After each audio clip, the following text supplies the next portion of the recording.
যারা নিজের মন মতো কাজ চালিয়েছেন, যা মনে লাগে তাই করেছেন, তারা আর নেতৃত্ব দিতে পারবেন না।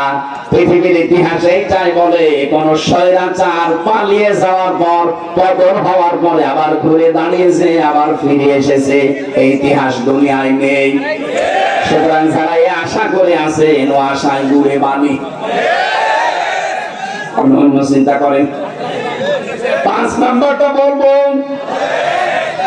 যারা ইসরাফ করে, যে মানুষগুলো অপচয় করে, অপব্যয় করে, এরকম মানুষ যারা সীমা লঙ্ঘন করেছে, যারা ফাসাদ সৃষ্টি করে, আল্লাহর আইন বাদ দিয়ে অন্য কোন আইন যারা কায়েম করতে চায়, এদের অনুসরণ করার নেতা মানা যাবে না।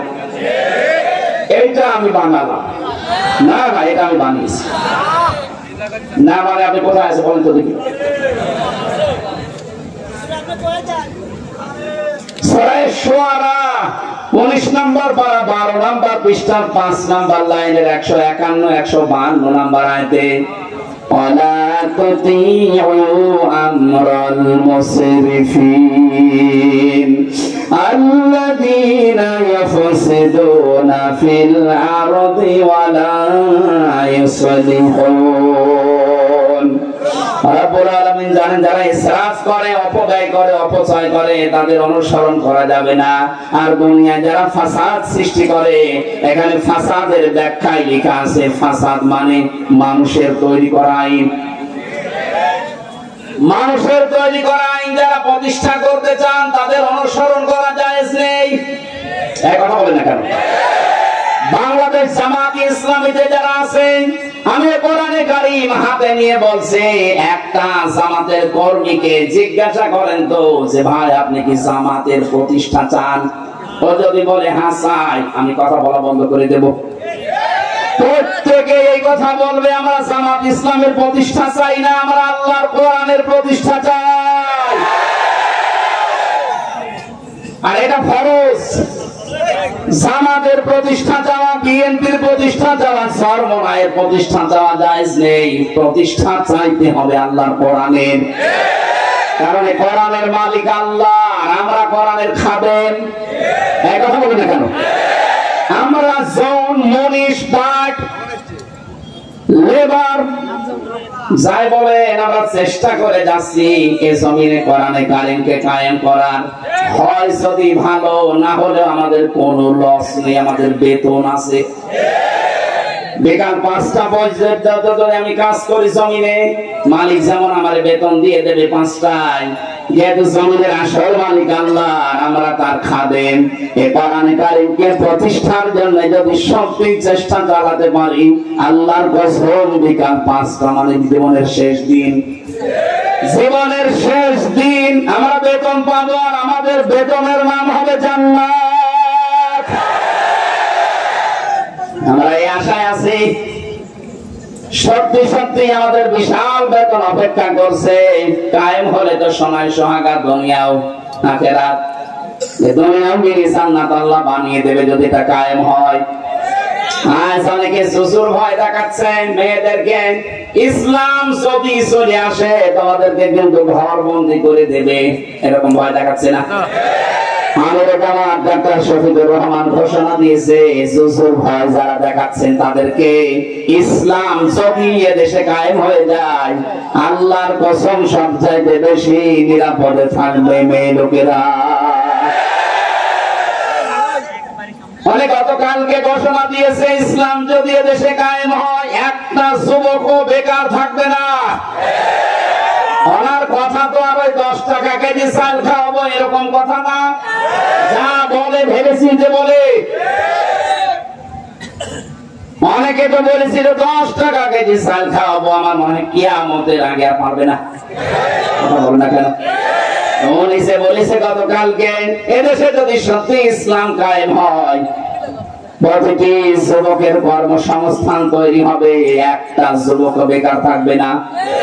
ওনার এই কথাকে আমরা বাস্তবে একটু রূপ দিতে চাই, দেখি ওনার কথাটা ঠিক থাকে কিনা। কথা বলে না কেন? কিছু কিছু মানুষ বলছে, ইসলাম যদি চলে আসে, আমি একটু আকিস বিড়ি খাই, তখন আমার কি হবে? অসুবিধা নেই। আপনি একটু ডাল খান, একটু বাবা খান, একটু লাল পানি খান, আপনার অসুবিধা নেই, আপনি খেতে পারবেন। হ্যাঁ, খেতে পারবেন। আরে ভাই, আপনি মসজিদে যদি প্রবেশ করেন, মসজিদের যে পরিবেশ, আপনার মনে করেন বিড়ির নেশা, সত্যি করে বলেন তো মসজিদের এই চার দেওয়ালের ভেতরে আপনি বিড়ি ধরাতে পারবেন? বলেন বলেন। কেন? কারণ পরিবেশটা এরকম। ইসলাম ওখানে আছে, এই জন্য পরিবেশটা আল্লাহ পুরা জান্নাত বানিয়ে দিয়েছে। 56,000 বর্গ মাইলে যদি ইসলাম চলে আসে, পুরা দেশটা হয়ে যাবে মসজিদ। আপনি যে বিড়ি খাবেন, আপনি যে ডাল খাবেন, আপনার জীবনে মনই আসবে না যে ডাল খাই। তাই বলে মসুরের ডাল খাবেন না, ওই ডাল।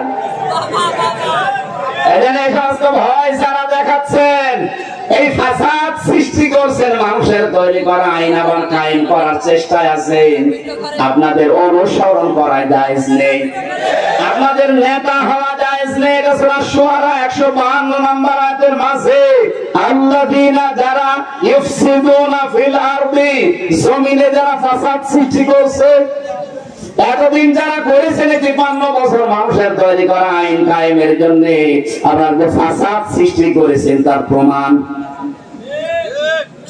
নিজের মেয়ের নামে টাকা পাচার, ছেলের নামে টাকা পাচার, বোনের নামে টাকা পাচার। যদি আল্লাহর কোরআনের বিধান থাকতো, এগুলো সব হাত কাটা হয়ে যেত, একটারও হাত থাকতো না। ওয়ালা ইসলিহুন, এবং যারা সংশোধন চায় না, যারা দেশে শান্তি প্রতিষ্ঠা করতে চায় না, তাদের অনুসরণ করা জায়েজ নেই। 6 নাম্বার পয়েন্টে পেয়েছি, সূরা নিসা 59 নাম্বার আয়াত, ইয়া আইয়ুহাল্লাযীনা আমানু আতিউল্লাহা ওয়া আতিউর রাসূলা ওয়া উলিল আমরি মিনকুম।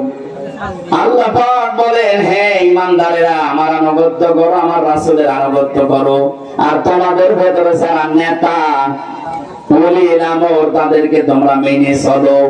এখানে আতিউ, এই ফেল, এই ভার্ব, এই ক্রিয়া আল্লাহ নিজের নামে রাসূলের নামে দিয়েছেন, কিন্তু উলিল আমরের আগে নেই।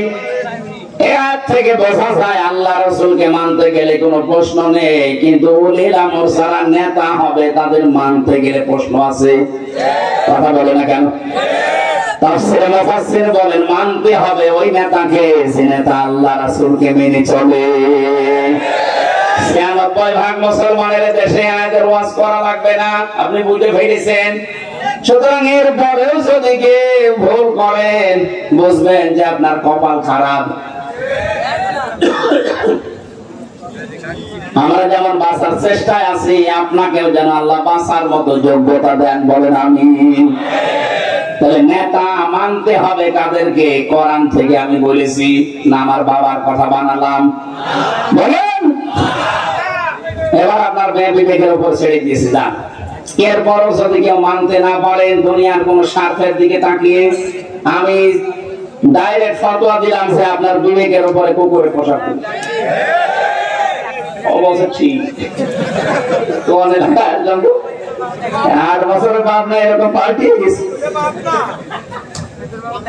আমরা সূরা কাসাস থেকে কয়েকটা আয়াত পড়েছি, তাফসীর আকারে এটার কথা বলার চেষ্টা চালাচ্ছি।